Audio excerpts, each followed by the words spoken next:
Hello. So this is I've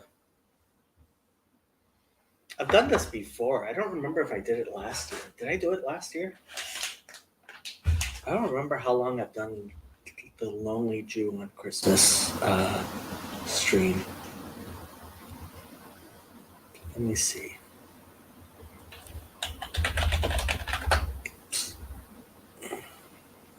I did it last year for 7 hours. I thought I had done it before then. Guess not. Anyway, I'm here. My parents are in Vegas. My sister usually takes the family somewhere.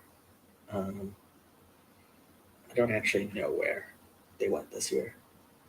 Uh,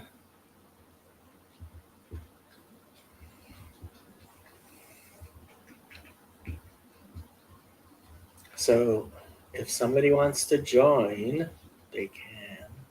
Oh, I should probably leave the link. There are way too many people watching this. Unless you're Jewish, you should probably be in church.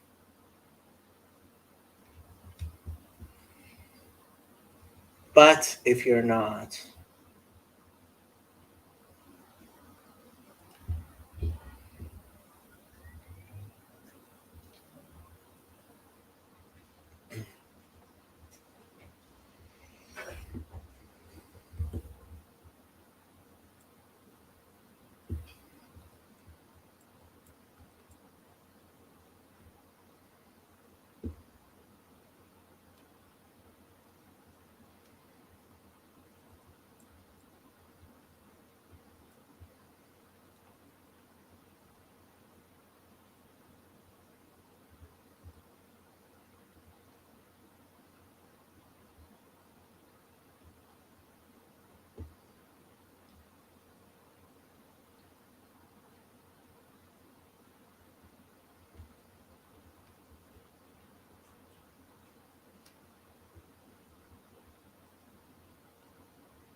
Kirk, Happy holidays. hello. How are you? I'm doing well. Is this a Christmas themed stream or? Kind of. Wow, Father Stephen, you should be in church. I spent the Well, last 12 hours at church. You think I'm some kind of religious fanatic? Yes, I do, Father Stephen. Um, are we studying Toldot Yeshu? So I considered Toda talking Yeshu, about that's Toldot the Yeshu. midrash you were saying that is very much against Christianity. It's not a midrash. So I will explain Nittel to everyone. So what happened during the Middle Ages is that Christmas night became an especially common night for Jews to be variously attacked and harassed. So there developed a custom where they would cancel synagogue services on Christmas Eve, and any lectures or study sessions or any public gatherings, and people would go home. And to this day, Chabad, for example, plays chess on Christmas Eve. And this is called Nittel, which is apparently has the same etymological root as Noel. Hey, Nittil Bill. is Yiddish or Hebrew, Yiddish. so Um, it's not a very happy time. no. Anyway, so many, especially Hasidic communities to this day, uh, will not have minyanim on the night of. So they won't have a gathering for prayers on the night of Christmas, and the synagogues will be closed and people will stay home. Now, this also became an occasion for some people to read a medieval composition called Toldot Yeshu, which it's not really a single composition. I mean, this was a contraband book that was passed around in various places, so it's not like there's one edition to it. I read one version of it, and it was obscene. Not Um, very nice. it was obscene. It was absolutely obscene. Um, the type of thing that I can't imagine a serious rabbi ever reading ever. Um, and the at least the version that I saw, and the people generally. So the Is it funny used a thing lot is, in anti-Semitic propaganda? oh yeah, everybody talks about it. The Gentiles talk about Toldot Yeshu more than Jews Do ever you do. ever get flyers from the Goyim Defense League or whatever? I've never heard of such a thing. So it's this. There's this white supremacist group called the Goyim Defense League who sometimes throws flyers about like the Jews are responsible for this or that in neighborhoods. Well, I mean, it's a good thing you've never had to deal Yeah. with that.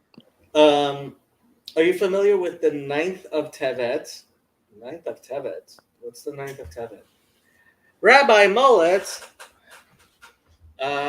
You're. I'm not intruding on your whatchamacallit, am I? I didn't actually know when Rabbi Mullet was having his class. Teaching Hebrew. Upcoming in 15 minutes. Okay, I'm gonna have to adjourn this stream, and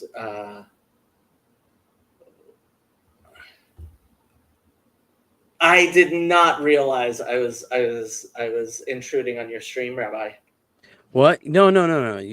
Can you hear me? I can hear you. I actually I hear can you better definitely hear without you. the headphones because I'm using speakers. Hello, Rabbi Mullet. Shalom, Kirk, Is this my my first time favorite talking to sci-fi you? hero. So you don't have to worry about my stream. I'm not here to be like, Jacob, How could you be streaming the same time as my class? I have no intent on streaming at the same No, time. you as really your can. class. It's fine. You have a No, different I audience really than won't. me. I'll just stream. I'll start up the stream afterwards. Please, I don't want to. My I don't want to be Christmas that guy. stream tends to be like 8 hours long. I don't want to be that guy. I will. I'm just surprised you're teaching Torah on Nittel. I mean, I'm how a can you teach Torah Litva. on Nittel?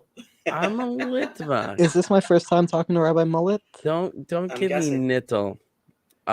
Speaking of Nittel, so somebody asked in your comments about the 9th of Tevet Tevet. and Shimon Kippah. So Shimon Kephas I was about to talk about, but what's the 9th of Tevet? so there is there Marcus Lehman, not Marcus Lehman, Schneier Lehman. Marcus Lehman is from Germany. Schneier Lehman, you know who Schneier Lehman is? I did not. Schneier Lehman was the I think he was the head of the, he may still be for all I know, the head of the Judaic Studies Department at Brooklyn College, I think. Okay. And big Talmud Chacham, Mhm. Torah scholar. And he has a famous lecture. You may be able to find the recording online somewhere. Someone actually gave me a cassette back in those days Mhm. where he lectures about what is the origin of Nittel Nacht Mhm. and the true origin of it. Right. And does it have a relationship with the 9th of Tevet, which is in Megillat Ta'anit? Oh. As a fast that used to be observed, and it was called Ta'anit Lo Noda Alma. But Ta'anit. Megillat Ta'anit is from before Christianity. Okay. Oh, is it exclusively so? Megillat, well, I mean, it's a very early composition. Yeah, but I think it was added to over the years, and maybe I'm wrong. Maybe it's not Megillat Ta'anit, but it's definitely brought in the halachic literature that there is a fast on the 9th of Tevet. It's not nahug today. We're not accustomed to observing this fast, but it was recorded as a traditional fast in Jewish history, and it was called Ta'anit Lo Nada Alma. The Gemara talks about Megillat Ta'anit. Yeah, I remember in Rosh Hashanah. Or Rosh Hashanah is Lo the Noda. only thing I've ever made a siyum on. Lo Noda Lami, maybe. We're not sure who we're fasting for, but it's like a person. Anyway, so a number of writers suggest it's for Rabbi Shimon Kalpon, Shimon Kalfus, Shimon Kippah, his different names. And the question, who is that?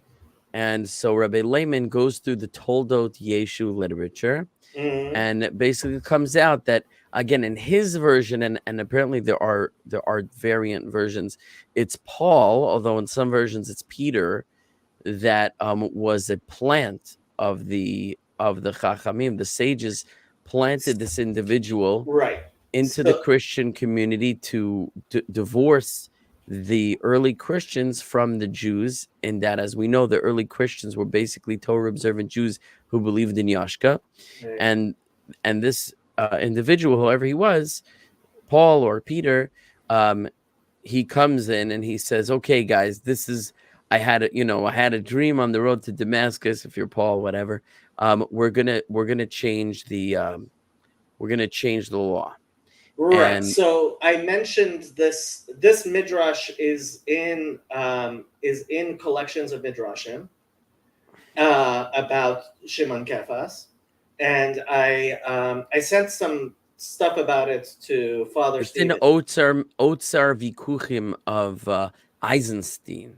Otsar Vikuchim. It's so apparently Rabbeinu Tam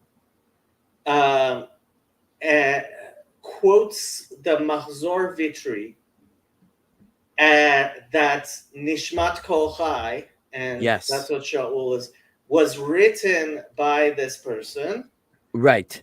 And he believes that this is true. Who that Rabbeinu Tam Tam believes is true? Rabbeinu Tam quotes it B'Shem HaMachzor Vitri, and he says that this apparently he approvingly quotes it.